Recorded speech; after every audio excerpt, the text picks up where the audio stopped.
빌레몬서 15절 말씀 다 같이 한 목소리로 받들어 읽도록 하겠습니다. 아마 그가 잠시 떠나게 된 것은 너로 하여금 그를 영원히 두게 함이리니. 아멘. 하나님께서 우리에게 뜻하신 그 섭리를 알 때에 우리는 선한 일을 기쁨으로 자의로 할 수 있습니다. 그래서 하나님의 섭리를 믿는 믿음 가운데 우리의 영적인 눈이 열려야지 우리가 진정으로 무엇이 우리에게 좋은 것인지,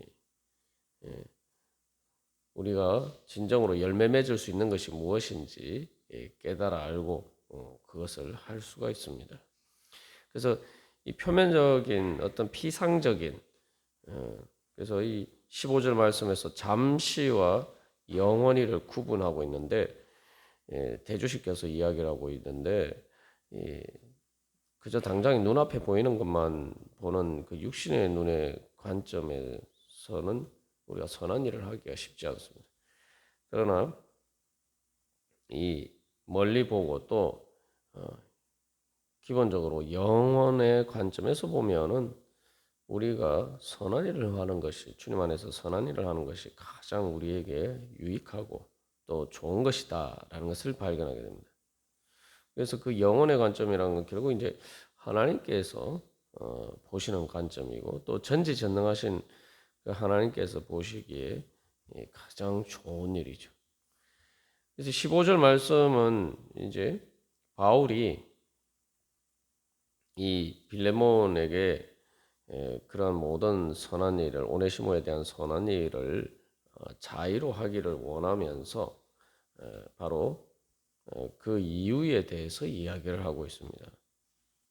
그래서 실제로 이 모든 일들이, 또 빌레몬이 바울 오네시모에게 선한 일을 하는 것이 결국은 빌레몬에게 손해가 되는 것이 아니다. 말 그대로 빌레몬에게, 내게 있어서 하나님의 섭리에 따라서 이 모든 것을 보면은 그것이 빌레몬에게 정말 유익이 되는 일이다 라는 것을 이야기하고 있습니다. 그래서 이 바울이 오네시모를 보내기로 결정한 또 다른 이제 동기를 설명하면서 어떻게 빌레몬이 이 모든 선한 일을 통해서 정말 하나님의 섭리의 관점에서 볼 때 유익을 얻게 되었는가? 어떻게 그것이 처음에 그 오네시모가 도망감으로써 그에게 손해가 된 것 같지만, 실질적으로 하나님께서 그 모든 것을 어떻게 그 안 좋은 일들을 선한 것으로 바꾸셔서 결국은 모든 것이 합력하여 선을 이루게 하셨는지, 이제 그것에 대해서 구체적인 이유를 들어서 보여주고 있습니다. 한마디로 말하면 이제 오네시모가 빌레몬에게서 도망감으로써 어떻게 보면 오네시모를 잃어버렸죠. 그래서 이 잠시 떠나게 되었다, 이제 이런 식으로 이제 표현하고 있습니다. 그런데 결국은 너로 하여금 그를 영원히 두게 함이리니. 그래서 다시 이제 오네시모가 빌레몬에게 돌아감으로써, 그것도 그냥 돌아가는 것이 아니라 그리스도 안에서 예수 그리스도를 믿는 형제로서 돌아감으로써 이제 빌레몬은 그 오네시모를 영원히 둘 수 있는 그러한 상황으로 바뀌었다는 거죠. 그래서 이제 이 오네시모가 빌레몬을 떠났을 때는 말 그대로 죄인으로서 또 종으로서 그런 관계였지만, 이제 돌아올 때에는 그리스도 안에서 변화된 사람, 회개하고 변화된 사람으로서, 또 그리스도 안에서 형제로서 이제 돌아오게 됐다는 거죠. 그 말 그대로, 그래서 이 모든 일들을 통해서 잠시 잠깐 빌레몬에게 손해가 있었고 안 좋은 일이 있었던 것처럼 보이지만, 결국은 하나님께서 그 모든 일 가운데 역사하셔서 그 섭리 가운데에서 빌레몬은 영원히 이 오네시모를 얻게 되었다. 이제 그렇게 그 이유에 대해서 설명하고 있습니다. 그래서 이제 우리가 구체적으로 그 이유에 대해서 좀 살펴보면은, 첫 번째 이제 어, 바울은 이 오네시모가 빌레몬을 잠시 떠나게 되었다. 이제 이렇게 이야기하고 있어요. 사실은 이제 이 도망간 것이죠. 도망간 것인데 이제 도망갔다라고 표현하지 않고 떠났다. 이제 이렇게 약간 이 우회적으로 표현함으로써 이게 오네시모의 관점에서 보면은 그리고 빌레몬의 관점에서 보면은 이 도망간 것이지만 그러나 결국은 하나님의 섭리 가운데서 그가 다시 돌아가고 그래서 빌레몬과 화해하게 될 것이기 때문에 예, 그것이 도망간 것이 아닌 게 됐다는 거죠. 그냥 잠시 떠난 게 됐다는 거죠. 그냥 잠시 떠났다는 건 뭡니까? 다시 돌아간다는 얘기죠. 예. 이게 보면은 똑같은 일에 대해서 전혀 이렇게 관점이 달라지죠. 단순히 해석이 달라지는데 단순히 이 관점에 따라서 해석이 달라진다라고 하면은 그냥 의견이 다르다 이렇게 생각할 수 있는데 사실 자체가 달라졌단 말이죠. 왜냐하면은 이 오네시모가 만약에 돌아가지 않았으면 말 그대로 그냥 도망간 거죠. 근데 다시 빌레몬에게 돌아가게 했으니까 이게 실질적으로는 도망간 것이 아니라 잠시 그냥 떠난 게 될 뿐이었단 말이죠. 그래서 여기서 우리가 한 가지 중요한 교훈을 발견할 수가 있는데 우리가 이제 그 지금 이 현재 또 과거에 일어난 사건만을 가지고 우리가 이렇게 생각하고 판단할 때가 많습니다만 그건 이제 영적인 관점이 아니죠. 예. 그리고 그건 사건의 진상이 아닙니다. 이게 이제 중요한 것인데 우리가 뭐 우리 자신의 정체성에 대해서도 생각해 보면은 우리가 아주 어렸을 때 갓난아기 때 우리 모습이 진짜 모습인가? 아니면 뭐 초등학교 다닐 때 진짜 모습인가? 언제 내 모습이 진짜 모습인가? 예를 들면은 뭐 어떤 사람에 대해서 평가를 할 때에 갓난아기 때에 뭐 3살, 4살 때에 뭐 아니면 5살, 6살 때에 그 사람이 어떠했는지를 보고 그 사람을 평가하면 그게 정확한 평가가 될 수가 없죠. 제대로 사실 알 수가 없어요. 예. 그래서 이제 결국 이제 하나님께서 보시는 관점은 영혼의 관점인데 그 영혼의 관점이란 게 뭡니까? 이제 우리에게 있어서는 영혼은 말 그대로 과거, 현재, 미래를 이제 다 초월하는 거죠. 초월한다는 건 이제 우리가 그냥 보면은 이제 지상에서 보면은 내가 앞이 있고 뒤가 있고 뭐 이렇지만 이제 공중에서 보면은 내가 가는 길에 앞과 뒤가 전체가 다 보이는 거 보인단 말이죠. 이제 그게 이제 보면 영혼의 관점이라고 볼 수가 있는데 그 하나님의 영혼의 관점을 사실 우리가 제대로 알 수가 없어요. 근데 우리에게 있어서는 그게 이제 미래로 다가오는 거죠.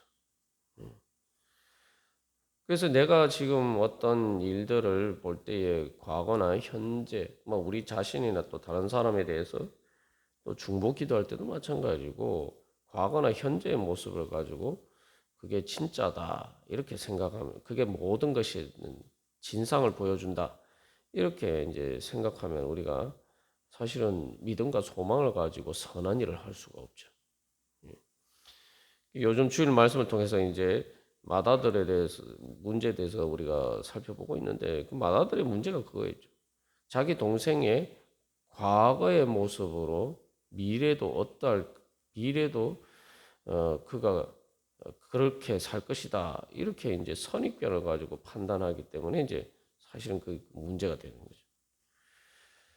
하나님께서는 우리를 그렇게 보시지 않습니다. 하나님께서는 우리를 그렇게 보시지 않기 때문에 우리가 예수 그리스도의 형상과 같이 마지막에 완전히 그렇게 거룩하고 의롭게 변화될 그날을 소망하시면서 주님께서는 우리를 대하십니다. 그렇기 때문에 주님께서는 우리를 사랑하시고 우리에게 선하신 은혜를 베풀어 주실 수가 있는 거죠. 그래서 여기서도 이제 그래 실제로 바뀐 거예요. 이게 도망간 일이 다시 돌아옴으로써 잠시 떠난 것으로 실제로 바뀌었다 이 말이죠. 이게 하나님께서 우리가 기도할 때에 소망을 가지고 기도해야 됩니다. 내 과거와 현재가 어떠하든지 간에 하나님께서 그 일 가운데 역사를 하시고 인도하시게 되면은 내 미래를 통해서 하나님께서 선하시게 인도하심을 통해서 내 현재와 과거가 전혀 다른 일로 바뀔 수가 있다는 거예요. 그 우리는 생각할 때 과거는 그냥 과거고 지나간 과거니까 다시 과거를 바꿀 수 없다 이렇게 생각하는데 그것은 시간의 한계 안에 있는 인간의 관점이고 육신의 관점. 그래서 우리가 소망을 가져야 되는 것은 하나님께서는 미래를 통해서 우리의 과거를 바꾸어 주신다. 그것을 우리가 믿고 소망하고 또 기도하면서 나가야 될 것입니다. 그래서 이제 여기서 이제 사실은 이 떠나게 되었다 이렇게 이제 표현하는데 떠났다라고 하지 않습니다. 떠나게 되었다 이렇게 표현하고 있어요. 이게 이제 아주 중요한 이 표현인데 무슨 말이냐면은 떠났다라고 능동형 그러니까 여기 주어가 오네시모가 아니에요. 그렇게 떠났다 하면은 주어가 오네시모죠. 오네시모가 떠났다. 근데 그러니까 그가 떠났다가 아니고 그가 떠나게 되었다라고 이게 그래서 이제 원문상에는 수동태입니다. 그 수동태라는 것은 그가 떠나게 되었다 할 때 주어가 그 오네시모가 아니에요. 오네시모는 행동의 대상이라는 거예요. 그러니까 오네시모는 도망갔다. 오네시모가 주어였을 때는 그가 도망갔다 이거였는데 여기서 이제 떠나게 됐다는 건 하나님이 주어예요. 그러니까 하나님이 오네시모를 잠시 떠나게 만드셨다. 이제 이런 의미죠. 그래서 여기서 이 그가 잠시 떠나게 된 것은이라고 보는데 이게 이제 좀 더 풀어서 얘기하면 그가 잠시 떠나게 된 이유는 뭐냐 하면은 너로 하여금 그를 영원히 두게 하기 위함이다. 이렇게 되죠. 그러니까 여기서 이제 주어는 이제 오네시모는 자기가 도망갔다라고 생각하고 도망갔는데 하나님이 선하게 인도하시니까 그래서 하나님이 인도하시니까 거기 주어는 누굽니까? 하나님이에요. 하나님. 하나님이 오네시모를 인도하신 거예요. 그래서 잠시 떠나게 되었고 다시 빌레몬에게 돌아가게 됐다. 예. 이게 바로 이제 이것을 통해서 그래서 사도 바울은 하나님의 섭리를 보여준 거예요. 하나님께서 어떻게 역사하셨는지를 보여주고 있습니다. 이게 바로 하나님의 역사예요. 그래서 사람들이 생각할 때는 자기가 막 이렇게 뭔가 행동하고 움직이는 것처럼 보이지만 중요한 건 하나님의 섭리 안에 있다 이 말이죠. 그래서 하나님께서 그래서 사도 바울이 여기서 보여주는 것은 오네시모가 행동한 것과 그 오네시모의 행동을 통해서 하나님께서 어떻게 일하셨느냐. 그게 주어가 하나님이죠. 하나님께서 그것을 통해서 하나님의 목적이 무엇이었느냐. 그것을 통해서 하나님께서 오네시모와 필레몬과 바울에게 뜻하신 목적이 무엇이었느냐. 이제 그것에 대해서 이야기를 하고 있는. 여기 이제 이런 이제 관점이 구약의 성경에 보면은 이 요셉의 고백에서 잘 나타나죠. 요셉이 창세기 45장 5절에서 이렇게 이야기합니다. 자기 이제 형들을 다시 만나서 이야기를 할 때, 당신들이 나를 이곳에 팔았다고 해서 근심하지 마소서, 한탄하지 마소서. 하나님이 생명을 구원하시려고 나를 당신들보다 먼저 보내셨나이다. 이제 우리가 그냥 보면은 요셉의 형들이 요셉을 애굽의 종으로 노예로 팔았죠. 그것만 보면은 주어를 이렇게 요셉의 형들로 보면은 요셉의 형들이 요셉을 애굽의 노예로 팔았다. 이게 이제 육신의 그냥 표면적으로 보이는 사건이.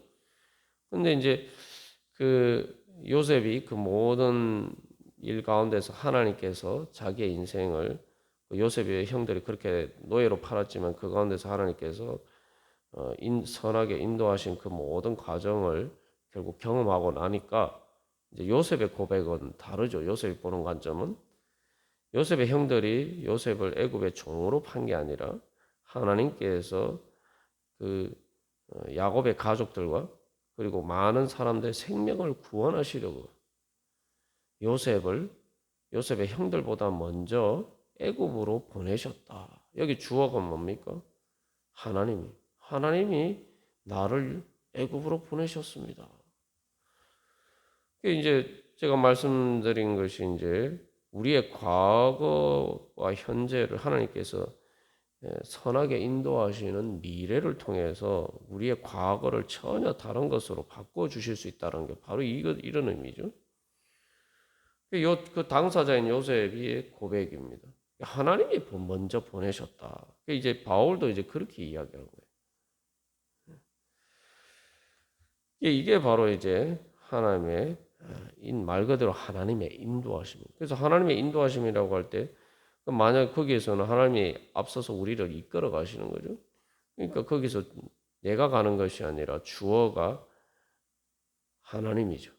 나는 하나님이 인도하시는 대 이끄시는 대로 나는 가는 거예요.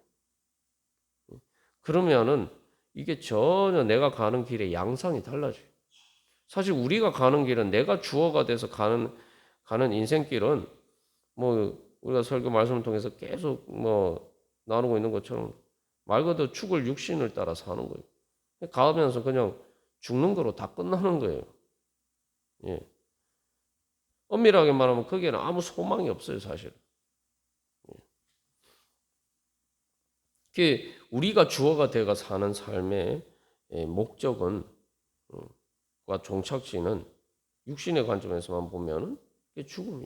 육신을 따라 살면은 이제 우리의 삶은 이렇게 살다가 결국 죽었다. 그래서 그는 죽음을 향해 걸어갔다. 이거밖에 안 되는 거예요.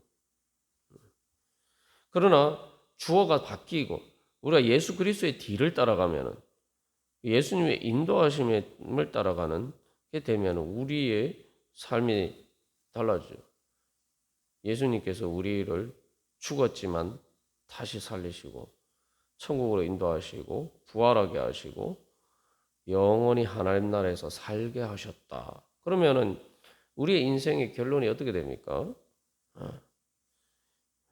예수님께서는 우리를 천국으로 인도하셨다. 영원한 하나님 나라로 해서 행복하게 살게 하셨다. 말 그대로 해피엔딩으로 끝나는 거죠. 그렇게 되면 이제 우리가 걸어간 인생에 대한 평가가 완전히 달라져요. 우리의 인생길은 때로는 힘든 일도 있고 또 굽이굽이 이렇게 막 이게 도는 길도 있고 또 험한 길도 있고 여러 가지 많은 길이 있지만 결국은 그 길은 다 하늘 가는 밝은 길이에요. 하나님 나라를 향해서 가는 밝은 길. 하나님께서 나를 부활과 영생으로 인도하시는 길이에요. 그래서 이 다윗이 시편 23편에서 고백한 것처럼 하나님을 선한 목자라고 비유하고 있지 않습니까?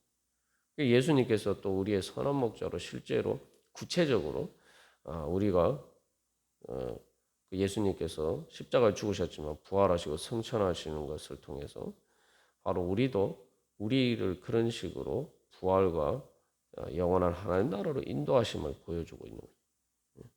그래서 이제 로마서 8장에서 사도 바울이 영을 따르는 자는 육신을 따르는 자와 이제 대비시켜서 얘기해요. 그래서 우리가 성령의 인도하심을 따라서 주님을 따르게 되면은 우리의 인생이 완전히 판도가 달라집니다. 전혀 다른 삶이 된다는 거죠.